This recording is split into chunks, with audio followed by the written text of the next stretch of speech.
এক বাবা এসে বললেন, ওমরে ফারুক আমার ছেলে কথা শোনে না, বেয়াদব। ওমরে ফারুক ছেলেরে ডাকলেন, বাবা তুমি তোমার আব্বাজানের কথা শোনো না, এটা তো কবিরা গুনাহ। ছেলে বলে, ওমরে ফারুক সব দায়িত্ব আল্লাহ ছেলে মেয়েদেরকে দিয়েছে, বাবা মাকে কোনো দায়িত্ব দেয় নাই। ওমরে ফারুক বললেন, অবশ্যই দায়িত্ব দিয়েছে। তাহলে বলেন আমার বাবার দায়িত্ব কি? উনি বললেন, প্রাইমারিলি প্রথমত 3 দায়িত্ব। পৃথিবীর প্রতিটি বাবার উচিত ছেলেদের মেয়েদের জন্য ভালো মায়ের ব্যবস্থা করা। 2 নম্বরে সুন্দর তার একটা নাম রেখে দেয়া। 3 নম্বর তার আল্লাহর কিতাব শিক্ষা দেওয়া। এবার ছেলেকে আমার আব্বা 3টার একটাও করে নাই। এবার ওমরে ফারুক রেগে গেলেন, বাবার কাঁধে ধরলেন। ছেলে বলে, আমিরুল মুমিনিন, আমার মা নর্তকী, আমার মা মাজুসি, আমার মায়ের মধ্যে কোনো আদব কাদব নাই, সুন্দরী দেখে আমার মা রে বাবা বিয়ে করছে, আমার মায়ের কাছ থেকে জীবনে কিছু শিখি নাই। 2 নাম্বার সাম্মানি খানফাসা, আমার বাবা আমার নাম রেখেছে চামচিকা। ওয়ালাম ইউআল্লিমনি হারফাম মিন কিতাবিল্লাহ, আমিরুল মুমিনিন, শুধু তাই না আল্লাহর কোরআনের একটা অক্ষর আমার বাবা কোনোদিন আমারে শিক্ষা দেয় না। ওমর ফারুক রেগে গেলেন, এবার বাপের কান্দে দইরা মারতে শুরু করলেন, তুই ফুলার নামে বিচার নিয়ে এসেছিস, তোরে মার দিব আগে।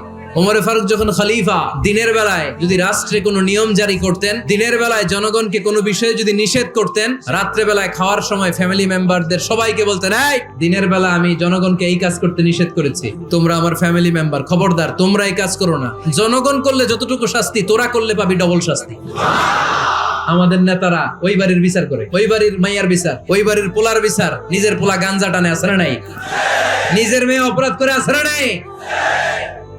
কি নেতা ছিলেন ওমরে ফারুক, নিজের ছেলেকে 80টা বেত মেরেছেন। ওমরে ফারুক রাদিয়াল্লাহু তাআলা আনহুর ছেলে আব্দুর রহমান ছিলেন মিশরে, ওখানে নাবিজ খেয়েছিলেন। নাবিজ হচ্ছে আরব দেশের লোকেরা দুধের মধ্যে শক্ত খুরমা রাত্রেবেলা ঢেলে দিত, ঢেলে দিলে সারা রাত ওই খুরমার রসটা দুধের সাথে মিশে দুধটা লাল হয়ে যেত, এটারে সকালবেলা খেত, খুব সুস্বাদু, এটাকে বলে নাবিজ। কিন্তু এটা রাতে ভিজাইলে সকালেই খাইতে হয়, রেখে দিলে আবার একটু সমস্যা হয়, এটা অনেকটা তারির মতো হয়ে যায়, মাতলামি চলে আসে। তো ওমরে ফারুকের ছেলে নাবিজ খেয়েছেন, মদ খাননি, নাবিজ। কিন্তু নাবিজ খাওয়াতে সাকরান চলে এসেছে। সাকরান চলে আসাতে এটা যখন প্রমাণিত হয়েছে, আমর ইবনে আল-আস রাদিয়াল্লাহু তাআলা আনহু নাকি 80 বেত মেরেছেন মিশরে।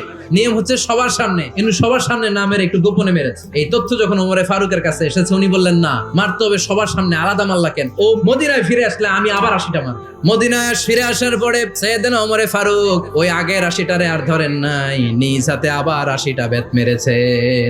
এই বেত মারার 1 মাস পরে এই আবু শাহমা ইন্তেকাল করেছে। অনেক ঐতিহাসিক বলে এই বেতের আঘাতে মরেছে, কেউ কেউ বলেছে নিজের রোগের কারণে মরেছে। কিন্তু দিস ইজ দ্য ইনসাফ সিস্টেম অফ ওমর। নিজের ছেলে বলে ছেড়ে দেয় নাই। এখন নিজের ছেলে হইলে 7 খুন মাফ, নেতার ছেলে হইলে 10 খুন মাফ, এলাকার মোড়লের ছেলে হইলে 10 খুন মাফ। No partiality in Islam.